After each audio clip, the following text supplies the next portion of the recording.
So Ian Brownbill, to our last speaker this morning, is a respected and passionate supporter of the arts. As a director of metal in Liverpool, Ian raised vital funds to bring the oldest passenger train service in the world into cultural use at Edge Hill.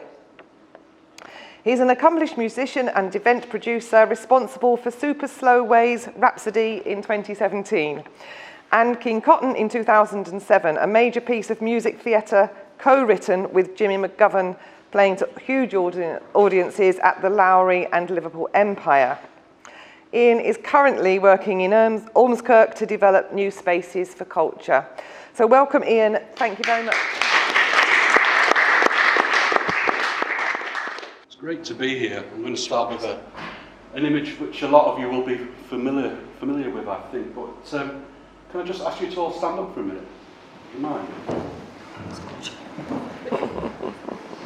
And you can sit down if you're not from Burnley or you don't work in Burnley. Okay, so all the people from Burnley, and there's quite a lot of you. Okay, how many of you know more than 4 or 5 people in the room? You just put your hands up if you know more than 4 or 5 people in the room.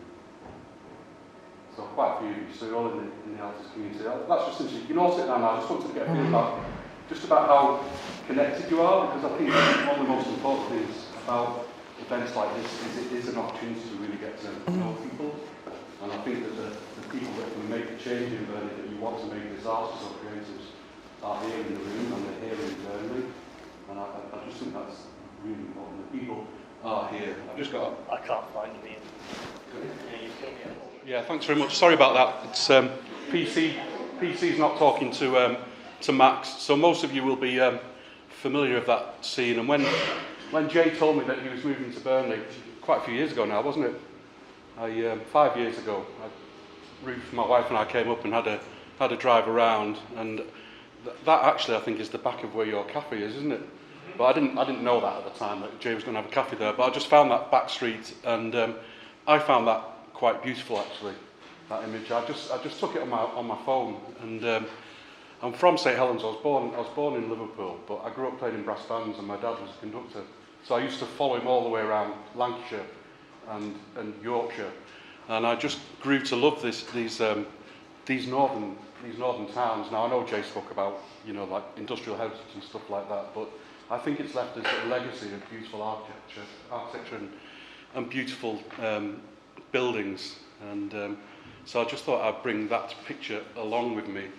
And so a bit rough and ready, maybe you could say that's an image of a town in decline, but I just think it's a town ready to rise again, and I just think it's really beautiful and really inspiring. This is a picture of a project I'm just going to talk about briefly of St Helens old stadium. They've got a brand spanking new stadium now, which hasn't got the atmosphere.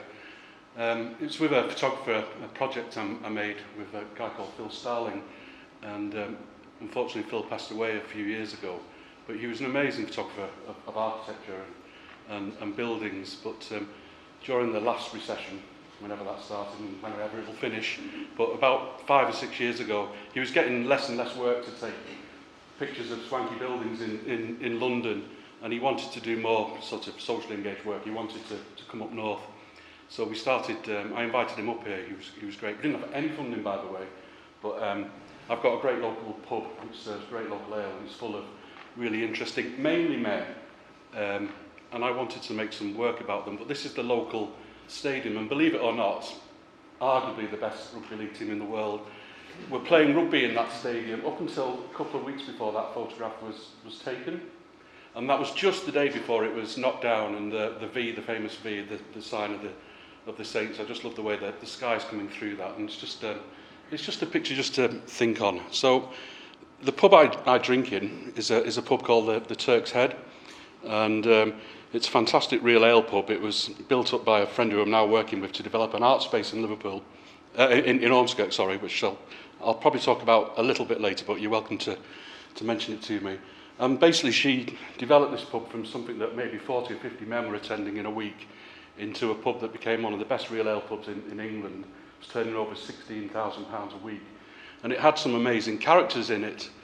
But there was a few guys that I always tried to avoid. Anyway, one, I think it was a Friday afternoon, I was on my way home and I wanted a sneaky pint. It was about 3 o'clock. And there was this guy at the bar that I'd always tried to avoid. His name was Barry.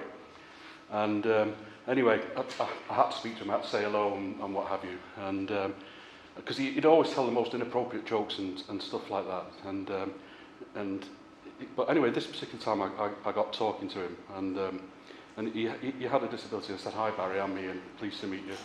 And he said, you know, like how long you've been living in St Helens, and he told me that he'd lived there most of his life.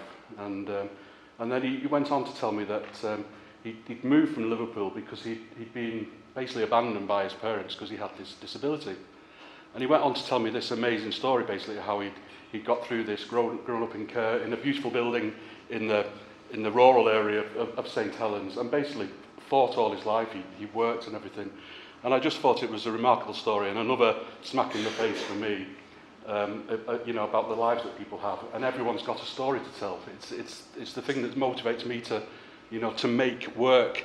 So I thought about Barry's story, and it sort of coincided with Phil saying he wanted to come up and make some work and do something that was a bit more artistic than taking pictures of buildings. So we developed this idea, that's not Barry, but we developed this idea that we would try and find 12 men in this working class pub in St Helens who'd be willing to have their portraits taken and talk about their experiences growing up in the town in relation to the relationship they have with their mothers. At the time my mum wasn't very well, and I was thinking about it a lot, and I wanted them to talk about the role that the mothers had played in their lives. So I wasn't sure how this was going to go down, and as you can imagine, you know, people were cautious about it initially. But one or two started to volunteer, and it was one or two. So I said to Phil, look, we've got one or two, we'd like a dozen, we'd like a few more. Come up to Liverpool and we'll take a few pictures in the pub. And anyway, he came up with his camera, and I think this was the first picture we took with Jack, who's sadly passed away now. He was the oldest person in the project. Anyway, we took this portrait of Jack in the pub, and then we took another one of the guys. And of course, the beer started to flow, people started to ask questions, and then by the end of the night, we were inundated by men who wanted to tell these stories. So I'll just go through them quickly. So they told stories about the town, about the mothers, and where the mums used to take them. This is a park actually where I live next to, and these stories start to emerge, and this great bank of images of these men and the places that they remembered growing up came up as well. And they also brought pictures of their mums along with them as well, and stories about the mums. So we started to write these stories and develop a project, still without any funding. This was a picture that, this is Dino, who's a celebrated character in St Helens, as you can see, great guy, biker. That was just outside his house. We had to drag him up in the morning. He said he'd be up at 10 o'clock. 11 o'clock we were still banging on the door. Eventually came round. In fact, you can still probably see that he's got a bottle of beer in his pocket. But he told a beautiful story about how his mum taught him to swim, and you can see the town in the background. Anyway, we created these projects, and we did find a bit of funding at the time, and we put an exhibition on at the Godfrey Pilkington Gallery in St Helens, just a modest little gallery in St Helens with the men's stories written alongside it. There's also a cabinet at the back of the gallery, and they brought images of their mums and memories of their mums, and it was a really beautiful project, and to such an extent that people got to know about it, and we got invited to show the portraits at the South Bank, the celebration of the Festival of Britain. So all these men's pictures were projected, much bigger than that, probably twice the size of that, and they faced the Thames. So it was amazing to take St Helens to the Thames as part of this celebration.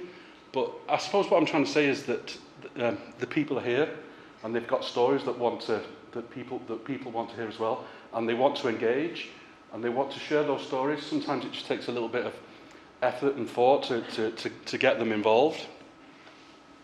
So Jay asked me to come because I'm on the verge of starting my third creative space, because I love working with creative people, and I really get stimulated when I'm in a room full of people that I can share ideas with and experiences with. And this is Edgehill Station. I'm from Liverpool. I've worked in the neighbourhood for a long time. It's the oldest passenger station in the world, so the first time that anyone stood and waited for a train was here. And the building had been abandoned for about 40 years, apart from the little ticket office. It's still a working station, but all the buildings beyond the ticket office hadn't been used for about 40 years, apart from just dumping rubbish in it. So I had a conversation back in 2003, actually, the first conversation I had with the rail authorities, Northern Rail, and one or two more, Network Rail, about potentially using these spaces. So over a period of time, Metal was working in Liverpool from an old house that had been abandoned. So this would be my fourth space. We started off in an old Georgian house, which had been abandoned and had a reputation for drug dealing and prostitution and other things. We moved into there and started bringing artists from all over the world to work there. But it's not that we outgrew that space. I just saw the potential for doing something at the station. We could engage with a wider audience. If anyone wants to talk about it, we can do. But anyway, we just started clearing out the spaces and just doing some little interventions and working it. And then gradually we secured funding, pretty much all private, and not a great deal of funding relatively as well, about £465,000. We developed the buildings on both sides of the station. As you can see, we kept it really basic. We just made sure that we had everything we needed in there, heating and lighting, and they were amazing buildings as well. So Stevenson basically did all his thinking and all his designing of the first railway in the world in and amongst those buildings. And we started holding events there. We started working with local schools, bringing schools from across the northwest into Edgehill to see this amazing space. And so I think I've got another picture here. And Metal at the time as well was famous for Arga dinners.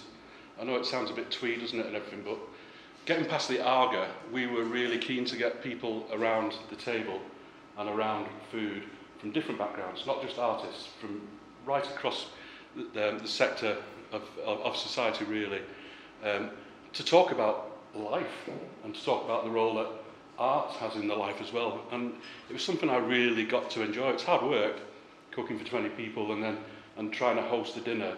But I think that coming together is so important. I think this coming together is so important. I think it's really important that you go away today having met someone new and learning a bit about them, and then, hopefully seeing a reason for you to meet again.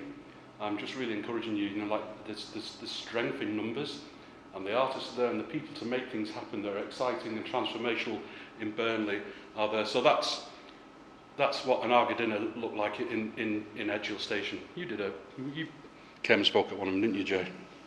Yeah, I did a fondue. Yeah, you did, yeah. You did a fondue, yeah. So we made work in Kensington, and I know Jay's very much about this, but it's my philosophy as well. We make work with people, not for people. So this was a series of what we call winter lights that we worked with the Liverpool Biennial to do.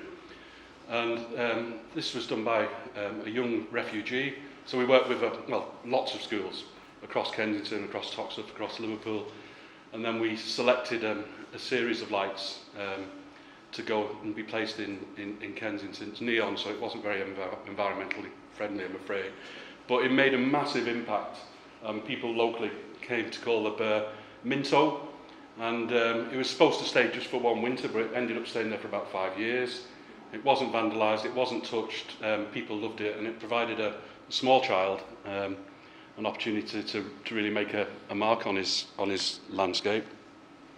And the following year, I suppose a bit more contemporary, we again worked with local people to continue the winter lights, and there was a lot of resilience there, because in Kensington at the time it was a place of housing renewal. So basically communities were just being dismantled, just knocked down, and people were angry about it, understandably, and they had a lot of ideas about how they wanted the community to be rebuilt and everything, and they felt they weren't being listened to, and they had ideas, and we said, well, you've got to believe in those ideas and fight for them. So it's quite clear that ideas cannot be killed. And again, that stayed up for 2, 3 or 4 winters.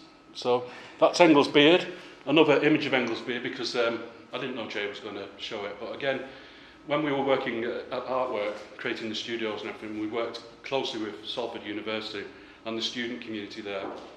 We wanted to create something that was permanent, but also that was playful.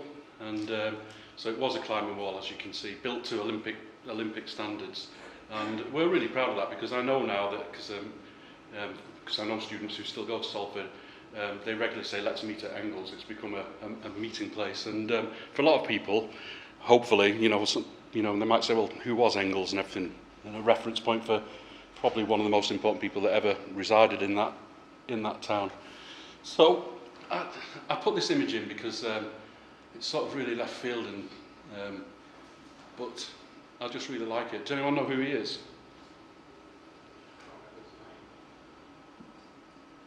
I mean, just take the image in. It's a guy called August Landmaster, and it's in the Berlin dot strikes in about 1938. So right at the start, really, of the Nazi movement. It's probably wasn't taken by an artist. It was probably actually taken by support of the Nazi Party, but it's one of the strongest images I've ever seen. And just that act of defiance. And I just brought it on today because I just thought it would be relevant, and about taking a stand, and not just being prepared to accept things that that we're not happier with. And is that art? do you know what I mean? It's just an image that I brought along. So there's a guy on his own trying to resist, and it's just much easier to resist when you've got a group of like-minded people. And I think when a group of like-minded people get together with some shared vision and energy, you can really affect change in your in your communities. And I think that was just about all I wanted to say, really, other than to say that just this week. Is that perfect timing? I've just been working on a bid to take over gallery space in Ormskirk, and I was going to create a music bar with my friend who ran the pub, and we spent a year basically working with the developers and everything, and it was a development around a new bus centre in the town centre of Ormskirk in West Lancashire. And anyway, the Transport Authority turned the council's plans down because they said they hadn't looked forward enough into the future of transportation and everything. So we basically wasted a year doing that. And the council said to us, well, because of the cutbacks and everything, we might be looking for a new operator for the town gallery. Would you be interested? And I was sort of really reluctant, but anyway, I spoke to them, and I think there is a lot of potential there. But it's been a really difficult process. I've probably written 17,000 words for a bid document for it, and had to talk to the council officers yesterday with the head of the council as well. And but it's just really important that these spaces don't close. And I think a town like Ormskirk, which is quite a wealthy town, like in West Lancashire, if we can't sustain an art space in a town like that, then it really does make you feel, well, what is the future? But I think there is a future, and I think, like I say, just to say, when people come together with an energy and shared visions, you can really affect change. Thank you. Yeah.